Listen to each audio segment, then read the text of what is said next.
الحمدللہ رب العالمین والصلاة والسلام علی اشرف الانبیاء والمرسلین نبینا وحبیبنا وقدوتنا محمد وعلی آلہ واصحابہ اجمعین اما بعد۔ شرک کی اقسام میں ہم نے جو ہے وہ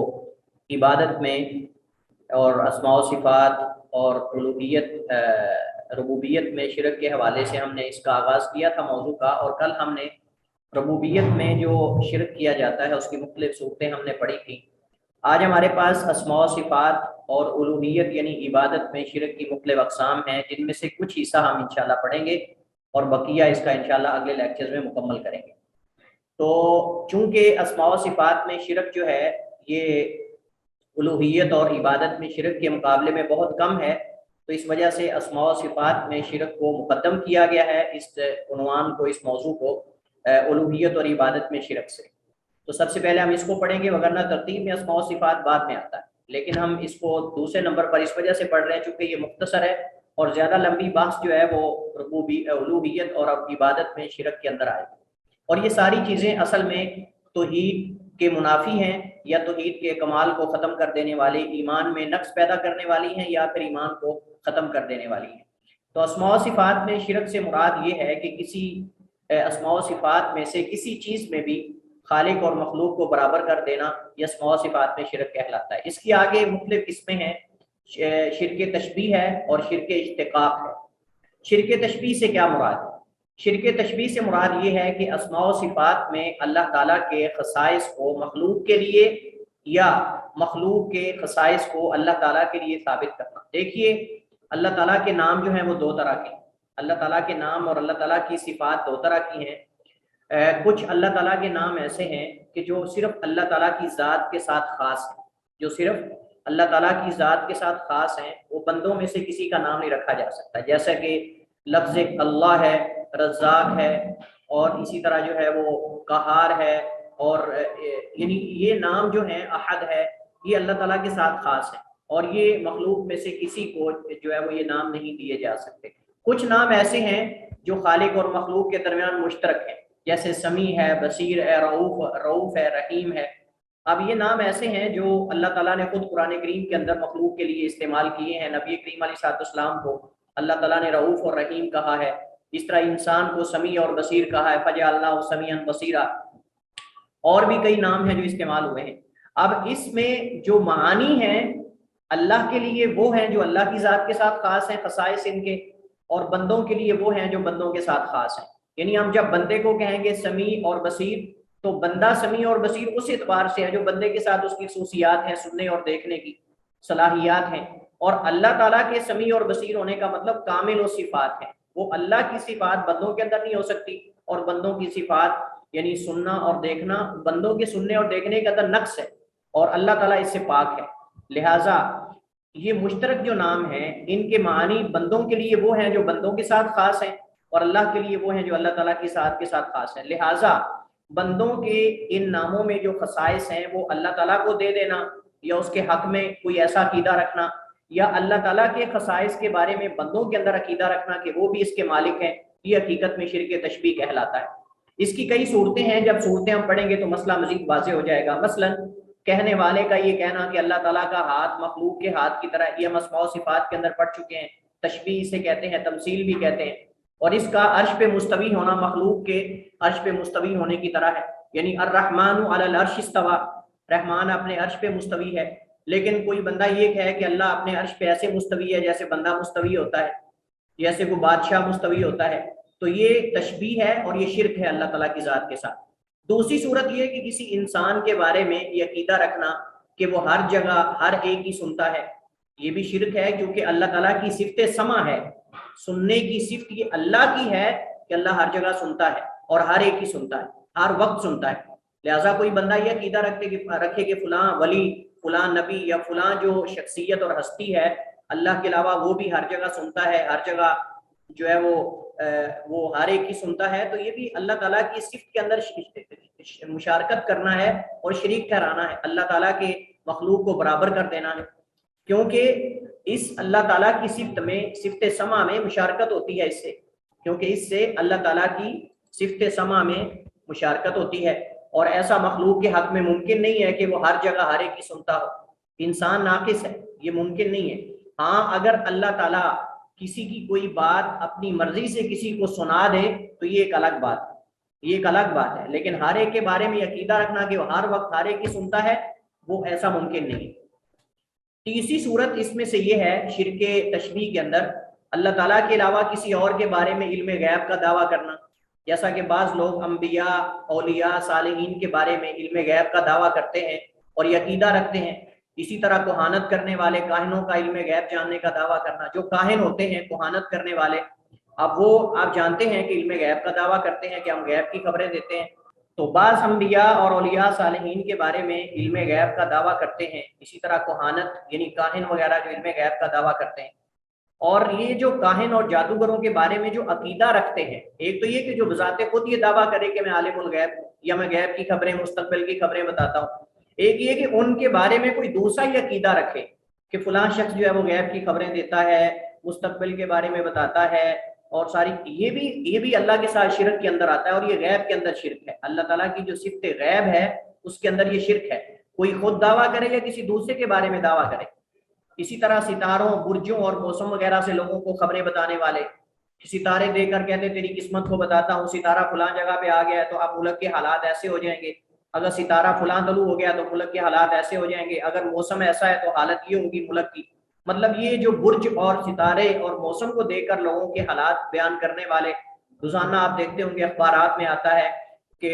فلاں برج فلاں ہے تو فلاں حالت یہ ہوگی، یہ ہفتہ کیسا گزرے گا، اگلا ہفتہ کیسے گزرے گا، یہ مہینہ کیسا گزرے گا، یہ سال کیسا گزرے گا۔ یہ سب ترہات اور یہ سب جو ہے وہ خرافات ہیں، حقیقت میں ان کا جو ہے وہ حقیقت سے کوئی تعلق نہیں ہے، اور یہ اللہ کے ساتھ شرک ہے، اور یہ اللہ تعالیٰ کے ساتھ شرک ہے، اور یہ بہت بڑا جرم ہے۔ لہذا ستاروں اور برجوں اور موسم کو دیکھ کر لوگوں کو حالات بتانا اور دعویٰ کرنا کہ میں آپ کی حالت بتا سکتا ہوں، یہ بھی اصل میں شرک ہے۔ اب اس کے دلائل کیا ہیں کہ یہ ساری صورتیں اللہ تعالیٰ کے ساتھ شرک ہیں؟ کچھ اس کے عمومی دلائل ہیں، کچھ خصوصی دلائل۔ عمومی دلائل کے اندر اللہ تعالیٰ کا یہ فرمان سورہ انعام کے اندر انبیاء کے بارے میں دعویٰ کرنا، اللہ تعالیٰ قرآن کریم میں فرماتا ہے قُلْ لَا أَقُولُ لَكُمْ عِندِي خَزَائِنُ اللَّهِ وَلَا أَعْلَمُ الْغَيْبَ، اے نبی بتا دیجئے ان کو کہ میں نہ تو میرے پاس اللہ کے خزانے ہیں اور نہ میں غیب جانتا ہوں۔ قُلْ لَا أَقُولُ لَكُمْ عِندِي، اب مجھے بتائیے یہاں قل سے مراد کوئی اور تو نہیں، قل سے مراد نبی کریم علیہ السلام ہے، اللہ کے نبی کی ہستی ہے، اور اللہ کہہ رہا ہے کہ نبی تم کہہ دو۔ اس کا ترجمہ کوئی اور کر کے دکھائیں کہ اس کا ترجمہ کوئی اور بھی بن سکتا ہے، کوئی ایر پھیر کرے ڈنڈی مارے تو الگ بات ہے، وگرنہ ترجمہ واضح ہے ولا عالم الغیبہ۔ ولا عالم کا مطلب اور نہیں میں جانتا، الغیبہ غیب کو۔ اب اس کے اندر بریکٹ کے اندر لکھ دیا جائے مگر جو اللہ تعالیٰ عطا کر دے، مگر جو مطلب یہ اب کیا ہے، اب جو عطا اللہ کر دیتا ہے وہی بن جاتی ہے، وہ غیب نہیں رہ جاتا۔ جب وسیلہ آ جائے درمیان میں خبر معلوم کرنے کا تو وہ غیب رہ ہی نہیں جاتا۔ غیب یہ ہوتا ہے کہ بغیر وسیلے کے، بغیر سورسز کے، وسائل کے کوئی آپ چیز کسی چیز کے بارے میں خبر دیں،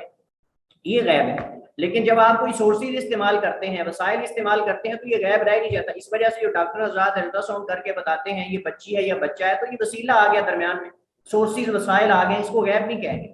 غیب وہ ہوتا ہے کہ بغیر سورسز اور وسائل کے کوئی چیز کے بارے میں کوئی خبر دے تو یہ غیب ہے، اور یہ اللہ کے علاوہ کسی کے اختیار میں نہیں ہے، اللہ تعالیٰ ہی اس پر قادر ہے۔ اور یہ ایک نہیں، قرآن کریم کی 20 آیات، سینکڑوں اس کے دلائل کتاب و سنت سے موجود ہیں۔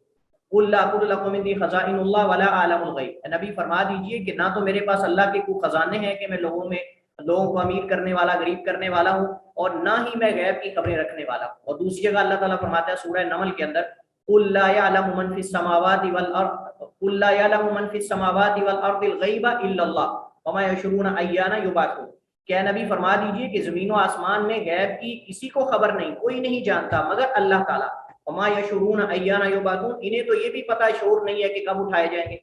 یعنی یہ جو فوت ہونے والے ہیں ان کو تو یہ بھی پتہ نہیں کہ کب اٹھائے جائیں گے۔ تم ان کے بارے میں یہ عقیدہ رکھتے ہو کہ ہماری سن رہے ہیں، ہماری فریاد رسی کرتے ہیں، استغاثہ کریں تو جواب دیتے ہیں، مدد طلب کریں تو مدد کرتے ہیں، بیٹا مانگے تو بیٹا دیتے ہیں، ہماری تمام حالات اور احوال کو وہ جانتے ہیں، تو تم ان کے بارے میں عقیدہ رکھتے ہو۔ اللہ تعالیٰ فرماتا ہے وما یشعرون ایان یبعثون، انہیں تو پتہ بھی نہیں، شعور بھی نہیں کب اٹھائے جائیں گے، تم ان کے بارے میں بڑے عجیب و غریب نظریات اور عقائد لے کر پھر رہے ہو۔ اور تیسرے مقام پہ اللہ تعالیٰ فرماتا ہے سورہ انعام کے اندر ہی آیت نمبر 59 میں وَعِندَهُ مَفَاتِحُ الْغَيْبِ لَا يَعْلَمُهَا إِلَّا اللَّهُ، اور اسی اللہ کے پاس ہی غیب کی چابیاں ہیں جنہیں اس کے علاوہ، اللہ کے علاوہ کوئی نہیں جانتا۔ اب یہ واضح آیات ہیں قرآن کریم کی۔ اسی طرح نبی کریم علیہ السلام کے بارے میں چوتھے مقام پہ اللہ تعالیٰ فرماتا ہے قُل لَا أَمْلِكُ لِنَفْسِي نَفْعًا وَلَا ضَرًّا، کہ اے نبی فرما دیجئے میں اپنے نفس کا نفع نقصان کا کوئی مالک نہیں، میں تو اپنے لیے نفع نقصان کا کوئی مالک نہیں، الا ما شاء اللہ، ہاں مگر جو اللہ چاہے، وَلَوْ كُنْتُ أَعْلَمُ الْغَيْبَ، اگر میں غیب جاننے والا ہوتا، لَاسْتَكْثَرْتُ مِنَ الْخَيْرِ، تو میں بہت زیادہ خیر جمع کر لیتا، وَمَا مَسَّنِيَ السُّوءُ، اور مجھے کسی قسم کی مصیبت پریشانی نہ آتی، مجھے پہلے ہی پتہ چل جاتا، میں اس سے بچ جاتا۔ ان انا الا نذیر و بشیر لقوم یؤمنون، میں تو صرف ڈرانے والا خوشخبری سنانے والا ہوں ایمان لانے والی قوم کے لیے، اہل ایمان کے لیے اللہ نے مجھے ڈرانے والا خوشخبریاں سنانے والا بنا کر بھیجا ہے، میں ایک رسول ہوں اللہ تعالیٰ کا، میں غیب نہیں جانتا، میں اپنے لیے نفع نقصان کا مالک نہیں ہوں۔ اب یہ واضح قرآن کریم کی آیات ہیں، لیکن اگر آپ یہ پڑھ کے سنا دیں ترجمہ کر کے تو آپ کو وہ جو ہے وہ گستاخ کہہ دیں گے، آپ کو بڑے عجیب و غریب قسم کے وہابی اور پتہ نہیں کیا کیا القابات سے نوازا جائے گا، حالانکہ آپ سادہ قرآن کا ترجمہ پڑھ کے سنا دیں، اور یہ آیات بھی ان کو گوارا نہیں ہے توحید والی، اللہ المستعان۔ اسی طرح حدیث میں ابو ہریرہ رضی اللہ تعالی عنہ سے روایت ہے، نبی کریم علیہ السلام نے فرمایا من اتا کاہنا او عرافا فصدقہ بما یقول فقد کفر بما انزل علی محمد صلی اللہ علیہ وسلم۔ مسند احمد کی حسن درجے کی روایت ہے، اللہ کے نبی فرماتے ہیں جو کسی کاہن کے پاس یا کسی عراف کے پاس آیا، فصدقہ بما یقول، اس کی باتوں کی تصدیق کر دی، فقد کفر بما انزل علی محمد، تو اس نے محمد کریم کی شریعت کا کے ساتھ کفر کیا،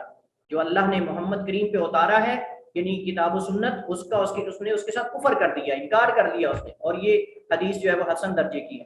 تو کاہن سے مراد وہ ہوتا ہے جو مستقبل اور غیب کی خبروں کا دعویٰ کرتا ہے، اور عراف وہ ہوتا ہے جو ستاروں وغیرہ کو دیکھ کر لوگوں کو حالات معلوم کرنے کا دعویٰ کرتا ہے کہ میں ستاروں کو دیکھ کر، میں برجوں کو دیکھ کر جو ہے وہ تمہیں تمہارے حالات بتاؤں گا۔ تو یہ سارے جو ہیں وہ یہ ان کے بارے میں دعویٰ کرنا یا کسی کا دعویٰ کرنا یہ اللہ کے ساتھ شرک ہے، اور یہ بلکہ ایک حدیث میں نبی علیہ السلام نے فرمایا کہ جو کسی کاہن کے پاس جا کر خالی سوال کرتا ہے اس کی 40 دن نماز قبول نہیں ہوتی، 40 دن تک اللہ اس کی نماز قبول نہیں کرتا، اور اگر تصدیق کر دیتا ہے تو اسے محمد کریم کی شریعت کے ساتھ کفر کیا۔ شرک تشبیہ کی ہم بات کر رہے تھے، اللہ تعالیٰ کے اسماء و صفات میں کسی چیز میں کسی کو برابر کر دینا، شریک کر دینا، یہ اصل میں اللہ تعالیٰ کے ساتھ شرک ہے، اور یہ شرک فی الاسماء و صفات ہے۔ اور اس میں ہم نے کئی ایک صورتیں پڑھی ہیں، اور جس میں علم غیب کا دعویٰ کرنا، کسی کے بارے میں سننے کا دعویٰ کرنا، یا تشبیہ دینا اللہ تعالیٰ کو یا مخلوق کو اللہ تعالیٰ کے ساتھ تشبیہ دینا وغیرہ وغیرہ۔ اس کے بعد دوسری قسم ہے اسماء و صفات میں شرک کی، شرک اشتقاق، یعنی مشتق نکالنا، اللہ تعالیٰ کے ناموں میں سے کوئی نام مشتق نکال لینا، جیسا کہ مشرکین مکہ کے بارے میں ہم نے اسماء و صفات کے باب میں پڑھا ہے کہ اللہ تعالیٰ کے ناموں میں الہاد کی مختلف صورتیں ہیں، اس میں سے ایک یہ ہے کہ اللہ کے ناموں میں مشتق نکال کر، اشتقاق نکال کر کچھ نام غیر اللہ کو دے دینا، جیسا کہ عزا اللہ تعالیٰ کے نام عزیز سے، اس طرح جو ہے وہ لات اللہ تعالیٰ کے نام اللہ سے یا الہ سے، اور منات منان سے وغیرہ وغیرہ، اس کی کئی صورتیں ہو سکتی ہیں۔ تو یہ الہاد اس کو کہتے ہیں اللہ تعالیٰ کے ناموں میں، جس کی تفصیل ہم اسماء و صفات کے باب میں پڑھ چکے ہیں کہ اللہ تعالیٰ کے اسماء و صفات میں یا ناموں میں الہاد کی کئی صورتیں ہیں۔ ان میں سے ایک یہ ہے کہ اللہ کے ناموں سے مشتق نکال کر نام مخلوق کے رکھ دینا، جیسا کہ مشرکین مکہ جو ہے وہ اپنے بتوں کے ساتھ کیا کرتے تھے۔ اس کے بعد ہمارے پاس تیسری قسم ہے شرک کی، ربوبیت کے بعد اسماء و صفات کے بعد الوہیت یا عبادت میں شرک، الوہیت یا عبادت میں شرک۔ الوہیت یا عبادت میں شرک سے مراد یہ ہے کہ اللہ تعالیٰ کی عبادت میں کسی کو برابر کر دینا، عبادات کی جتنی بھی اقسام ہیں عبادت کی، ان میں سے کسی میں اللہ تعالیٰ کے کسی کو برابر کرنا یہ شرک ہے، یا شریعت سازی میں کسی کو شریعت سازی کا حق دے دینا، یہ بھی حقیقت میں الوہیت کے اندر جو ہے وہ شرک ہے، یعنی عبادات میں کسی عبادت میں کسی کو شریک کر دینا یا دعویٰ کرنا مشارکت کا، یا پھر شریعت سازی کا کسی کو حق دے دینا کہ فلاں امام یا فلاں بڑا جو ہے وہ شریعت سازی کا حق رکھتا ہے، تو یہ اللہ تعالیٰ کے ساتھ جو ہے وہ شرک ہے، اور یہ شرک فی العبادہ ہے، اس کو شرک فی العبادہ کہتے ہیں۔ اس کی کئی اقسام ہیں، لیکن معروف اقسام جو علماء نے ذکر کی وہ 6 ہیں، وہ 6 اقسام ہیں۔ سب سے پہلے دعا میں شرک، شفاعت میں شرک، نیت اور قصد میں شرک، چوتھی قسم اطاعت میں شرک، پانچویں قسم محبت میں شرک، چھٹی قسم خوف میں شرک۔ اب ان تمام کی آگے تفصیلات ہیں جن کی طرف ہم منتقل ہوتے ہیں، اختصار کے بعد اقسام پڑھنے کے بعد ان کی تفصیل میں جاتے ہیں۔ تو سب سے پہلے دعا میں شرک۔ دعا میں شرک سے مراد کیا ہے؟ دعا میں شرک سے مراد یہ ہے کہ ان چیزوں کے حصول میں انبیاء و صالحین کو پکارنا جن پر سوائے اللہ کے کسی کا اختیار نہیں۔ ان چیزوں کے حصول میں انبیاء، اولیاء، صالحین میں سے کسی ایک کو پکارنا جن پر سوائے اللہ کے کسی کا اختیار نہیں، جیسا کہ غیر اللہ سے دعا کرنا، مدد طلب کرنا، استغاثہ کرنا، رزق، اولاد، شفا، حیات، زندگی طلب کرنا وغیرہ وغیرہ، یہ ساری چیزیں شرک میں آتی ہیں۔ لیکن جو چیزیں انسان کے اختیار میں ہیں وہ اس میں شامل نہیں، جیسا کہ دنیا میں کسی کے سامنے سفارش کر دینا، کسی کے سامنے کسی کی سفارش کر دینا، یا کسی سے مالی یا بدنی معاونت یا استعانت لے لینا، مدد لے لینا، مالی اعتبار سے کسی سے کہہ دینا کہ یار مجھے میرے ساتھ تعاون کر دو، مجھے قرض دے دو، یا مجھے، جیسے کہ فقراء محتاج لوگ کرتے ہیں، یا پھر جو ہے وہ کسی کو کہنا یہ چیز مجھے جو ہے وہ فلاں جگہ سے اٹھا کر فلاں جگہ رکھ دو، یا اپنی سواری پر میرا سامان رکھ لو، یا کسی بھی طرح بدنی معاملت انسان سے جو ہے وہ لی جا سکتی ہے۔ علامہ ابن القیم رحمہ اللہ تعالیٰ شرک اکبر کی اقسام کو شمار کرتے ہوئے فرماتے ہیں، اس شرک اکبر کی اقسام میں سے ایک یہ ہے کہ مردوں سے حوائج یعنی حاجات اور ضروریات طلب کرنا، ان سے استغاثہ کرنا، ان کی طرف متوجہ ہونا، اور یہ جہان کا اصلی شرک ہے، اور یہ کائنات کا اصلی شرک ہے، کیونکہ میت کے عمل منقطع ہو چکے ہیں اور وہ اپنی ذات کے لیے کسی نفع نقصان کا مالک نہیں، تو پکارنے والے یا اس سے مانگنے والے کا کیسے نفع نقصان کا مالک ہو سکتا ہے؟ یعنی جو فوت ہونے کے بعد اس کے اپنے عمل منقطع ہو چکے ہیں اور وہ اپنے لیے کسی نفع نقصان کا اختیار نہیں رکھتا، تو وہ اپنے پکارنے والے کے نفع نقصان کا مالک کیسے ہو سکتا ہے؟ جو اس سے مانگ رہا ہے اسے کیسے دے سکتا ہے؟ دعا میں بھی شرک ہوتا ہے، اس کے کیا دلائل ہیں؟ قرآن کریم کی آیات میں سے پہلی آیت اللہ تعالیٰ قرآن کریم میں سورہ مومنون میں فرماتا ہے وَمَن يَدْعُ مَعَ اللَّهِ إِلَٰهًا آخَرَ لَا بُرْهَانَ لَهُ بِهِ فَإِنَّمَا حِسَابُهُ عِندَ رَبِّهِ إِنَّهُ لَا يُفْلِحُ الْكَافِرُونَ۔ وَمَن يَدْعُ مَعَ اللَّهِ إِلَٰهًا آخَرَ، اور جو اللہ کے ساتھ کسی دوسرے معبود کو پکارے، لا برہان لہ، جس کی کوئی دلیل نہیں اس بارے میں، فَإِنَّمَا حِسَابُهُ عند ربی، اس کا حساب اللہ کے، اس کے رب کے پاس ہے، اللہ کے پاس ہے، بے شک لا یفلح الکافرون، نہیں فلاح پاتے کبھی بھی کافر۔ یعنی ایسا شخص اپنے رب کے حضور پیش ہوگا جو اللہ کے علاوہ کسی اور کو پکارتا ہے، کسی اور کے سامنے مناجات کرتا ہے، کسی اور کے سامنے استغاثہ کرتا ہے، اس سے استعانت طلب کرتا ہے، مدد طلب کرتا ہے، استعانت کرتا ہے، اس سے اللہ کے حضور پیش ہوگا اور وہ اسے اعمال کا پورا پورا بدلہ دے گا، لیکن اسے کسی بھی قسم کی کامیابی ملنے والی نہیں، کیونکہ یہ کافر ہو چکا ہے، کیونکہ یہ کافر ہو چکا ہے، لہذا اسے کسی قسم کی فلاح و کامیابی ملنے والی نہیں۔ اللہ تعالیٰ جو کافر ہیں ان کو کامیاب نہیں کرنے والا، ان کو فلاح آخرت میں کامیابی نہیں ملنے والی، تو لہٰذا یہ اللہ کے ساتھ کسی اور کو پکارنے کی وجہ سے کافر ہو چکا ہے۔ اب اس کا محاسبہ اللہ کرے گا اور یہ کبھی بھی اللہ کے حضور آخرت میں کامیاب ہونے والوں میں نہیں ہوگا۔ یہ مفہوم ہے اس آیت کا۔ دوسری جگہ پہ اللہ تعالیٰ دوسرے مقام پہ سورہ زمر میں اللہ تعالیٰ فرماتا ہے وَإِذَا مَسَّ الْإِنسَانَ ضُرٌّ دَعَا رَبَّهُ مُنِيبًا إِلَيْهِ، اور جب انسان کو کوئی مصیبت یا کوئی تکلیف پہنچتی ہے تو اس کی طرف رجوع کرتے ہوئے پکارتا ہے اللہ تعالیٰ۔ ثُمَّ إِذَا خَوَّلَهُ نِعْمَةً مِّنْهُ، جب اللہ اسے اپنی طرف سے کوئی نعمت عطا کرتا ہے، نَسِيَ مَا كَانَ يَدْعُو إِلَيْهِ مِن قَبْلُ، تو بھول جاتا ہے اس چیز کو جس کی طرف وہ ما يدعو الیہ، جس کی طرف وہ پکارتا تھا اللہ تعالیٰ کو، من قبل، اس سے پہلے، یعنی پہلے وہ اللہ تعالیٰ کو پکارتا ہے جب مصیبت آتی ہے، پریشانی آتی ہے، تو مخلص ہو کر، خالص ہو کر اللہ تعالیٰ کی طرف رجوع کرتا ہے، لیکن جب اللہ تعالیٰ نعمت دیتا ہے، فراوانی دیتا ہے، خوشحالی دیتا ہے، تو جس کی طرف وہ پہلے پکارتا تھا اس کو بھول جاتا ہے۔ وَجَعَلَ لِلَّهِ أَندَادًا، اور وہ اللہ کے ساتھ ند اور شریک بنا لیتا ہے، کیوں؟ لِيُضِلَّ عَن سَبِيلِهِ، تاکہ وہ گمراہ کرے اس کی راہ سے۔ قُلْ تَمَتَّعْ بِكُفْرِكَ قَلِيلًا، اپنی ناشکری کا تھوڑا سا فائدہ اٹھا لو، اے نبی فرما دیجئے اپنی ناشکری کا تھوڑا سا فائدہ اٹھا لو، اِنَّكَ مِنْ أَصْحَابِ النَّارِ، بے شک تو جو ہے وہ اہل جہنم میں سے ہے، اہل آگ میں سے ہے۔ تو اس کے اندر بھی وعید ہے جو غیر اللہ کو پکارتا ہے اس کے بارے میں۔ دعا کی اقسام، قبل اس کے کہ ہم دعا میں شرک کی اقسام اور اس کی مختلف صورتوں سے آگاہ ہوں یا آگاہی حاصل کریں، یہ جاننا ضروری ہے کہ دعا کی دو قسمیں ہیں اور ان دونوں میں شرک ہوتا ہے۔ دعا کی دو اقسام ہیں اور ان دونوں قسموں میں ہی شرک ہوتا ہے مختلف انداز میں۔ پہلی قسم ہے دعائے عبادت و ثنا، پہلی قسم ہے دعا العبادہ بھی اسے کہتے ہیں، دعائے عبادت و ثنا بھی آپ کہہ سکتے ہیں۔ اور دوسری قسم ہے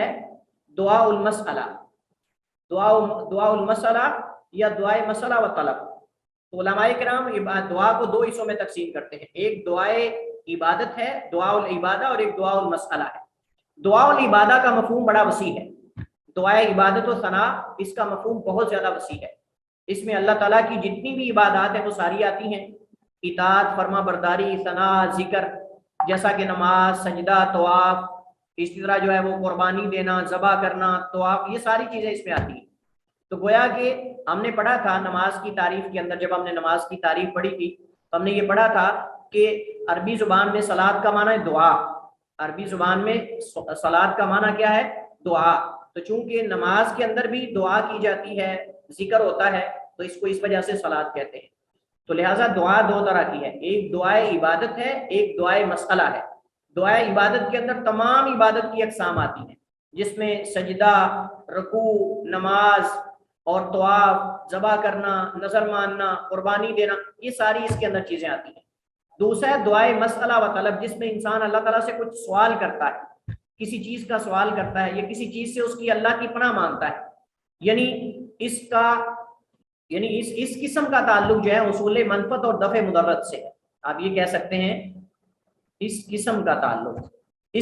تعلق حصول منفعت اور دفع مضرت سے ہے، یعنی اس میں کسی منفعت کو حاصل کرنے کے لیے اللہ تعالیٰ سے دعا کی جاتی ہے یا کسی نقصان سے بچنے کے لیے اللہ تعالیٰ سے انسان دعا کرتا ہے، اس وجہ سے اسے دعائے مسئلہ و طلب کہتے ہیں۔ لیکن پہلی دعائے عبادت کیوں ہے؟ چونکہ اس کا مفہوم بہت زیادہ وسیع ہے اور اس کے اندر جتنی بھی عبادت کی اقسام ہیں وہ ساری آتی ہیں۔ اب دعا میں شرک کی اقسام کیا ہیں؟ دعا میں شرک کی اقسام، دعا العبادہ میں شرک سے مراد یہ ہے کہ عبادات میں سے کسی عبادت کو غیر اللہ کے لیے کرنا، جیسا کہ کسی چیز کے سامنے رکوع، سجدہ، اس طرح اور اس تعظیم اور محبت سے کرنا جس طرح اللہ تعالیٰ کے سامنے کیا جاتا ہے، تو یہ کفر ہے اور دین اسلام سے خارج کر دینے والا۔ یہ عمل جو ہے کسی غیر اللہ کے سامنے اس انداز میں رکوع اور سجدہ کرنا کہ جس انداز میں، یا قیام کرنا جس انداز میں اللہ کے سامنے جس تعظیم اور محبت سے کیا جاتا ہے، جس کو تعظیمی سجدہ کہتے ہیں، تو یہ سجدہ جو ہے کسی چیز کے سامنے بھی کرنا اللہ کے علاوہ، یہ شرک ہے اور یہ کفر ہے اور دائرہ اسلام سے خارج کر دینے والا ہے۔ اسی طرح بیت اللہ کے علاوہ کسی اور چیز کا اس انداز میں طواف کرنا جس انداز میں بیت اللہ کا طواف کیا جاتا ہے، اسی محبت اور اسی چاہت کے ساتھ، اسی تعظیم کے ساتھ اس چیز کا طواف کرنا جو غیر اللہ کے علاوہ ہے، کیونکہ یہ الوہیت کے خصائص میں سے ہے۔ طواف جو ہے بیت اللہ کا، یہ اللہ تعالیٰ کی الوہیت کے خصائص میں سے ہے، لہٰذا اس کو غیر اللہ کے لیے صرف کر دینا، پھیر دینا، یہ اللہ کے ساتھ شرک ہے۔ اسی طرح غیر اللہ کے نام کا ذبح کرنا، قربانی دینا غیر اللہ کے نام کی، یہ بھی اللہ کے ساتھ شرک اور شرک اکبر ہے، کیونکہ ذبح کرنا عبادت ہے جس کا اللہ تعالیٰ نے فصلی لربک وانحر کے اندر حکم دیا ہے۔ سورہ کوثر کے اندر اللہ تعالیٰ فرماتا ہے فصلی لربک وانحر، اپنے رب کے لیے نماز پڑھ اور اس کے لیے قربانی کر، تو یہ اللہ تعالیٰ نے حکم دیا ہے اور قربانی اللہ کے لیے ہے، لہذا غیر اللہ کے نام کا ذبح کرنا، قربانی دینا، یہ اللہ تعالیٰ کے ساتھ شرک ہے اور یہ دعا میں شرک ہے، دعائے عبادت میں شرک ہے۔ دوسری قسم ہے دعائے مسئلہ۔ دعائے مسئلہ میں شرک کی بھی کئی صورتیں ہیں، یعنی جسے پکارا جا رہا ہے وہ فوت شدہ ہو یا زندہ ہو، لیکن اس چیز بارے اس سے سوال کیا جا رہا ہو جس پر سوائے اللہ کے کوئی دوسرا قادر نہ ہو۔ ابھی ہم نے شروع میں اس کے بارے میں پڑھا، جیسا کہ کسی سے اولاد طلب کرنا، لیکن اس مسئلے میں تفصیل ہے، کیونکہ تمام صورتیں غیر اللہ سے مانگنے کی وہ شرک نہیں اللہ کے ساتھ، اس کی مختلف صورتیں ہیں، لہٰذا ہم اس کو 3 حصوں میں تقسیم کریں گے، ہم اس کی 3 صورتیں بنائیں گے۔ سب سے پہلی صورت یہ ہے کہ مخلوق سے ان چیزوں میں مدد مانگنا، مخلوق سے ان چیزوں میں مدد مانگنا جن کا ادراک حصی طور پہ ممکن ہے، یعنی مخلوقات سے ان چیزوں کے بارے میں سوال کرنا جن کے بارے میں محسوس کرتے ہیں آپ کہ وہ آپ کو دے سکتے ہیں، جیسا کہ فقیر کا کسی مالدار سے مانگنا، کسی سے مدد طلب کرنا آپ کی، جس کی صورتیں ہم نے ابھی پہلے پڑھی ہیں جس پہ انسان قادر ہے، کسی زندہ یا مردہ سے وہ چیز مانگے انسان جس پر سوائے اللہ کے کسی کا اختیار نہ ہو، جیسا کہ کسی ولی کو پکار کر کہنا میری بیوی کے رحم میں موجود بچے کو مذکر بنا دے یا مجھے بیٹا دے دے، تو یہ شرک اکبر ہے، کیونکہ اس پر سوائے اللہ کے کوئی قادر نہیں ہے۔ تیسری قسم یہ ہے کہ ایسی مخلوق کو پکارنا جو حصی طور پہ معلوم وسائل کے ذریعے جواب نہ دے سکے، ایسی مخلوق کو پکارنا جو حصی طور پہ معلوم وسائل کے ذریعے جواب نہ دے سکے، یعنی آپ معلوم نہ کر سکیں کہ وہ آپ کو جواب دیتے ہیں کہ نہیں، آپ معلوم نہ کر سکیں، حصی طور پہ محسوس نہ کر سکیں کہ وہ آپ کو جواب دیتے ہیں کہ نہیں، کسی بھی طریقے سے آپ معلوم نہیں کر سکتے، جیسا کہ مردوں کو پکارنا۔ اب یہ مردوں کو پکارنا صاحب ظاہر اللہ کے ساتھ شرک ہے، کیونکہ آپ کو نہیں پتا کہ وہ آپ کی پکار کا جواب دیتے ہیں کہ نہیں، آپ کو نہیں پتا، محسوس نہیں کر سکتے آپ۔ جب آپ محسوس ہی نہیں کر رہے تو پھر کوئی فائدہ ہے ان کو پکارنے کا؟ کیونکہ جس کو پکارنے کا فائدہ انسان محسوس کر رہا ہو اس کو پکارتا ہے، لیکن جس کو پکارنے کا فائدہ انسان محسوس نہیں کر رہا اس کو پکارنا فضول ہے۔ لہذا جب پکارنا فضول ہے تو پھر اللہ کے ساتھ یہ شرک ہوا۔ لہذا جو ہمارے ہاں معروف وسائل ہیں کسی کے پکار کا جواب دینے کے، اس کے مطابق اگر ہم محسوس نہیں کر رہے کہ وہ ہماری پکار کا جواب دے رہا ہے تو جس کو بھی آپ پکاریں گے وہ شرک ہے اللہ تعالیٰ کے ساتھ، جس انداز میں بھی آپ پکاریں گے وہ اللہ تعالیٰ کے ساتھ شرک ہوگا، جیسے کہ مردوں کو پکارنا ہے اور یہ اللہ تعالیٰ کے ساتھ شرک ہے۔ تو یہ مختلف صورتیں ہیں دعا میں شرک کی، یہ مختلف صورتیں ہیں دعا میں شرک کی۔ تو یہ اس انداز میں ان کو یاد کرنا یا سمجھنا آسان ہوگا جب آپ دعا کی دو قسمیں بنائیں گے، ایک دعائے عبادت ہے، ایک دعائے مسئلہ ہے۔ دعائے عبادت جو ہے اس کے اندر تمام عبادت کی اقسام ہیں، اور ایک چیز جو میں ذکر کرنا بھول گیا وہ نظر ہے، غیر اللہ کی نظر ماننا یہ دعائے عبادت میں ہے، غیر اللہ کے نام کی نظر ماننا یہ دعائے عبادت میں اور نظر عبادت ہے، جیسا کہ قرآن کریم میں اللہ تعالیٰ فرماتا ہے یوفون بالنذر ویخافون یوما کان شرہ مستطیرا۔ یوفون بالنذر، اللہ تعالیٰ نے مومنوں کی تعریف بیان کی ہے کہ مومن اپنی نظر کو جو اللہ کے لیے مانتے ہیں اس کو پورا کرتے ہیں، تو پورا کرنے کا اللہ نے تبھی حکم اور اجازت دی ہے جب وہ عبادت ہے، لہذا نظر عبادت ہے، اور جب نظر عبادت ہے تو اس کو غیر اللہ کے لیے صرف کر دینا، پھیر دینا، اس کی تصریف کر دینا، یہ اللہ کے ساتھ شرک ہے، اور یہ دعا العبادہ میں آتا ہے۔ یعنی ہمارے ہاں دعا کا صرف معنی یہ سمجھا جاتا ہے کہ دعا کا معنی مانگنا صرف، حالانکہ ایسا نہیں ہے، دعا کا معنی پکارنا ہے کسی بھی انداز میں۔ تو آپ اس کے اندر نماز پڑھتے ہیں تو بھی پکارتے ہیں، روزہ رکھتے ہیں تو بھی اللہ تعالیٰ کی آپ عبادت کر رہے ہیں، تو دعائے عبادت اس وجہ سے کہ اس میں آپ عبادت کر رہے ہیں۔ یعنی دعا کا معنی ایک جواب دینا بھی ہوتا ہے، دعا کا ایک معنی جواب دینا بھی ہوتا ہے، تو چونکہ انسان مومن اللہ تعالیٰ کے اوامر و نواہی پہ جب عمل کرتا ہے، یعنی اوامر پہ عمل کرتا ہے، نواہی سے بچتا ہے، تو گویا کہ وہ جواب دے رہا ہے اللہ تعالیٰ کے اس حکم کا جو اللہ تعالیٰ نے اس کو دیا ہے۔ تو اس اعتبار سے پھر دعائے عبادت یہ مفہوم بہت زیادہ وسیع ہے، اس میں تمام عبادات آتی ہیں، اور ایک دعائے مسئلہ ہے یہ خاص ہے، اس میں طلب ہوتی ہے، اس میں طلب ہوتی ہے دفع مضرت کے لیے، جلب منفعت کے لیے اور دفع مضرت کے لیے، یا حصول منفعت کے لیے اور دفع مضرت کے لیے، کسی منفعت اور نفع کو حاصل کرنے کے لیے اور نقصان سے بچنے کے لیے۔ چلیے جی، آج کا ہمارا سبق اتنا ہی، اسی پر اکتفا کرتے ہیں۔ کوئی سوالات ہیں آپ کے تو آپ کر سکتے ہیں۔ واللہ تعالی اعلم واحکم، وصلی اللہ وسلم علی نبینا محمد وعلی آلہ وصحبہ وسلم۔